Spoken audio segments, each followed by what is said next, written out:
Daqui a pouco a gente vai trazer um pouco mais dessa consequência econômica, mas eu quero falar agora com Eliseu Caetano, que chega aqui à nossa programação, para trazer também quais são as atitudes esperadas dos Estados Unidos diante desse ataque que foi conduzido contra a base militar do Catar. Me parece, né, Eliseu Caetano, que Donald Trump já se reuniria ali na sua sala de crise com os principais representantes de seu governo para tratarem dessa situação. O que temos até agora? Conta pra gente, meu amigo, bem-vindo.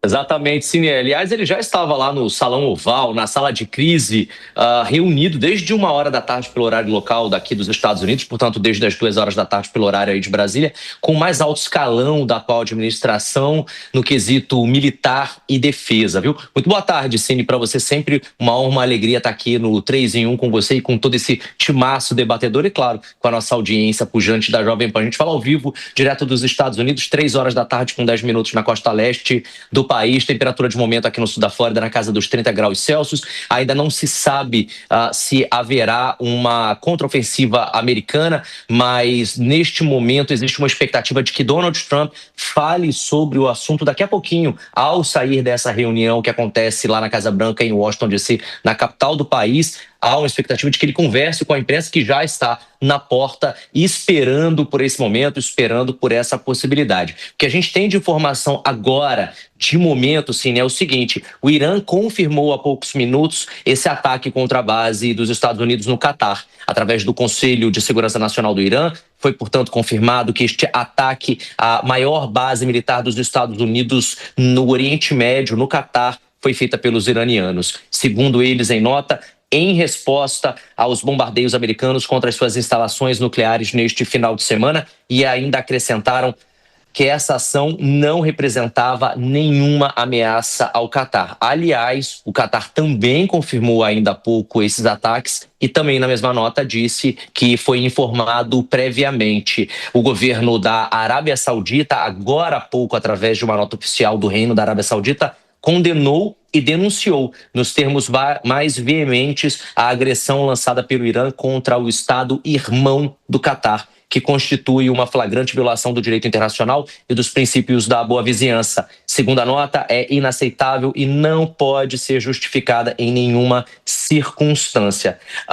Vale lembrar que Donald Trump falou ainda há pouco, um pouco antes, na verdade, de entrar nessa reunião, sobre aquelas informações que estavam dando conta e que ventilaram durante toda a manhã de hoje, Evandro, dizendo que os ataques do final de semana realizados pelo governo americano lá no Irã não foram um sucesso, como o Donald Trump falou, que foram, inclusive, ataques que não renderam em absolutamente nada, porque, segundo algumas dessas notícias divulgadas por grandes veículos aqui nos Estados Unidos, aquelas bases, aquelas instalações nucleares já estariam desativadas, uma, a de Natanz, há aproximadamente 40 dias. Inclusive, estava fora de funcionamento, segundo essas informações. Donald Trump fez um post na Truth Social, que é a rede social dele, um pouco antes de entrar nessa reunião, e desmentiu e chamou de fake news, viu? Ele disse o seguinte, Cine: os lugares que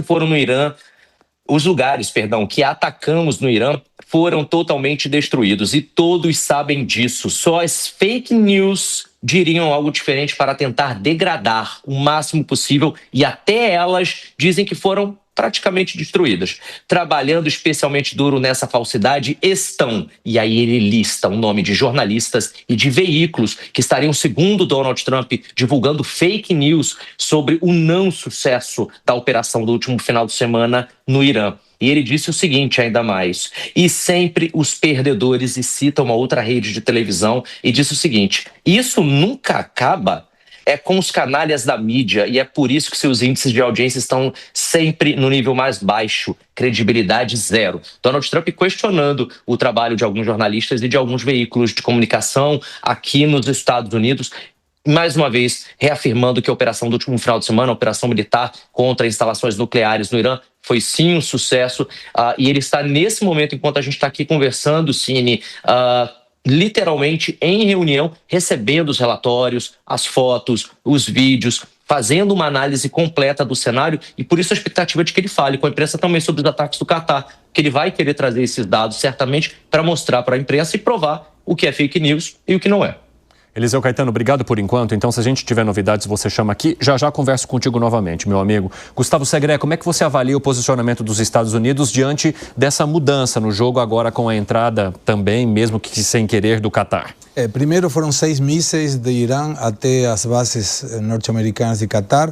Não se sabe exatamente qual foi o impacto militar da situação, mas para que a audiência consiga entender, esse ataque do último final de semana dos Estados Unidos é uma autonomia do presidente Trump para fazer cirurgicamente esse tipo de ataques.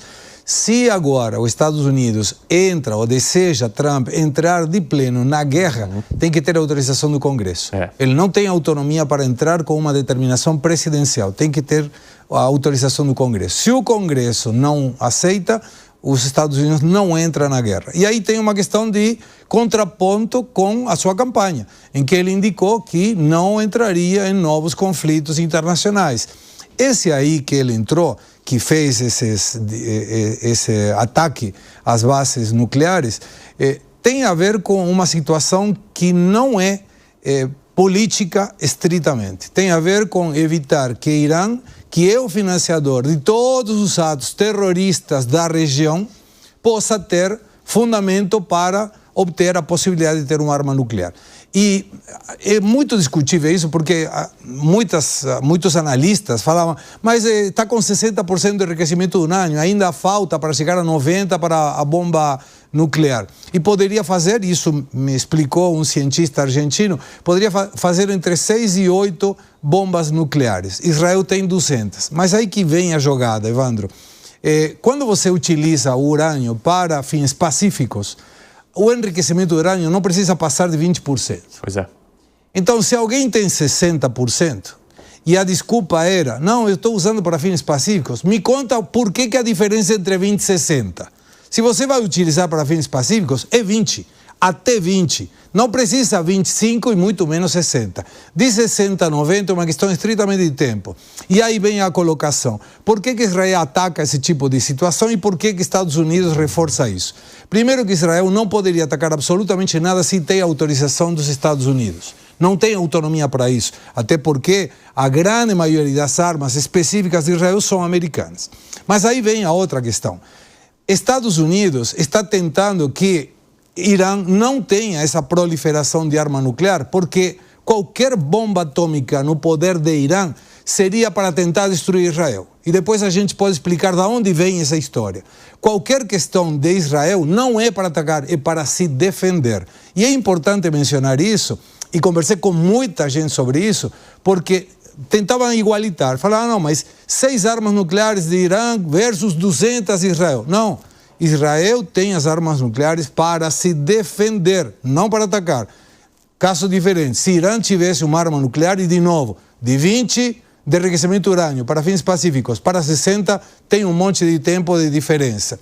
E Estados Unidos pediu para ter informações. Esteve aí, inclusive, Grossi, que é o presidente da Associação Organismo Internacional de Energia Nuclear, e muitas informações foram negadas para ele por Irã. Inclusive, um argentino que foi ameaçado por Irã porque tinha ido a fazer essa pesquisa e investigação em função do acordo de não proliferação de armas nucleares. Pois é, segundo as informações dos especialistas, há uma divergência nessa situação também dos países que hoje fazem o desenvolvimento ou o enriquecimento do urânio ou que trabalham com pesquisas nucleares, mas têm os seus trabalhos completamente fiscalizados e há uma transparência na maneira como eles são feitos nesses países, diferentemente do que aconteceria no Irã. Inclusive, principalmente naquela usina de Fordow, que é onde esse enriquecimento, onde as centrífugas que enriquecem o urânio ficavam a quase 100 metros de profundidade. Por isso, segundo os Estados Unidos, que só esse país tem o míssil necessário para poder ultrapassar o solo, as rochas, as estruturas de concreto para chegar a 60 metros de profundidade e tentar impedir que houvesse uma evolução nesse trabalho nuclear realizado no Irã, principalmente na usina de Fordow. Diga. Isso que o Segré trouxe é bastante relevante porque é o seguinte, né? Bom, por que estão enriquecendo urânio a 60%? Agora, por outro lado, a diretora de inteligência dos Estados Unidos, que comanda, né, que supervisiona CIA, FBI e NSA, disse o seguinte: não há evidências de que eles estavam fazendo bomba. Eles estavam enriquecendo urânio, mas não tem nenhuma evidência concreta de que eles... Estou apenas aqui trazendo fatos. De que eles estavam fazendo uma bomba. A Agência Internacional de Energia Atômica também foi nessa mesma linha. Olha, eles estão enriquecendo urânio, estão enriquecendo, sim, a 60%, patamar que 90%, né, já te dá autonomia de fazer essa bomba, mas não há evidência nenhuma de que eles estão fazendo uma bomba. Tem uma reportagem do Financial Times dizendo o seguinte: hoje, o Irã já teria, se eles quisessem, a capacidade de transformar essa energia que, em tese, é para fins pacíficos, para a bomba. Eles já conseguiriam fazer isso rapidamente, eles teriam toda essa capacidade. Agora, resta saber, Evandro, que com toda essa situação, e fica uma pergunta no ar, com toda essa escalada, será que o Irã agora não quer acelerar o seu programa? Esse é o risco. Pois é, porque a informação que se tem, e que é até questionada pelo presidente americano Donald Trump, atacando algumas emissoras e alguns veículos jornalísticos lá dos Estados Unidos, é de que as informações que nós tivemos no fim de semana é de que essas usinas nucleares foram atingidas, houve um retrocesso no trabalho que foi desenvolvido pelo Irã até aqui, mas não uma destruição completa que impedisse o Irã de continuar com pesquisas ou com o enriquecimento de urânio nestas bases. E como há muita dificuldade de acessar informação no Irã, porque todo esse repertório é controlado pelo governo iraniano, tudo aquilo que é divulgado é controlado, você não consegue ter uma atuação de jornalistas independentes ou até de veículos que possam trazer mais transparência para toda essa situação, você não consegue compreender de fato qual foi o tamanho do estrago. O que o presidente americano informa e diz é que sim, o estrago foi completo, que houve um dano substancial. Inclusive, o vice-presidente americano, J.D. Vance, falou: houve um dano substancial às usinas nucleares iranianas. Mas agora será necessário... Evandro, sabe o que é interessante? O Trump, no domingo, ele tuitou e disse o seguinte: foi uma destruição completa. Aí já na segunda-feira, hoje, né, ele já fala assim: foi um grande dano. Então a gente também começa a perceber já uma suavização em relação ao dano. Destruição completa, foi o primeiro tweet. Depois, foi um grande dano. Ou um dano substancial. Agora, sobre todo esse debate que nós estamos aqui agora, eu tenho uma informação muito relevante. O Comitê do Parlamento do Irã aprovou um plano para que o país suspenda a cooperação com a Agência Internacional de Energia Atômica. Ou seja, se já havia dificuldade de acessar informações ou dificuldade de transparência, isso aumentaria agora sem essa cooperação. A agência é um órgão da ONU que fazia inspeções constantes em estruturas nucleares do Irã. O fim do plano de cooperação pode minar os esforços diplomáticos e de monitoramento para impedir que o regime avance para o desenvolvimento de uma arma nuclear. Eu vou só ouvir rapidamente aqui o Zé Maria Trindade, que ainda não conseguiu falar conosco. Zé, qual é a tua avaliação sobre todos esses movimentos e decisões que estão sendo tomados agora? Pois é, o que me assusta é que eu vinha avaliando a possibilidade de uma terceira guerra mundial, essa loucura que assusta a todos, né? E eu não via essa possibilidade, ouvindo avaliações, né? Porque não há, vamos dizer, uma divisão clara do mundo em tendências, né?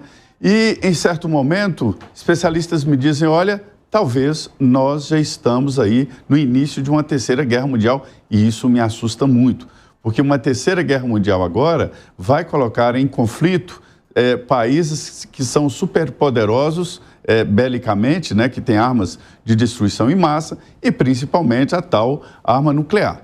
Então, assim, isso me assustou bastante depois desta escalada. É uma escalada visível. O Irã não tem uma racionalidade que a gente pode avaliar, como você mesmo disse, né? Retaliou ali, a impressão que se deu foi mesmo para dizer: olha, nós estamos vivos e não gostamos. Não foi exatamente uma reação de peso, e também um recado interno. O Irã precisa fazer o discurso interno. O Irã é um país que é politizado, é um país que tem informações, apesar dos limites de internet e de todo esse sistema. Então, é uma escalada visível, grave e que pode sim ser o estupim para um processo, pelo menos, de debate internacional.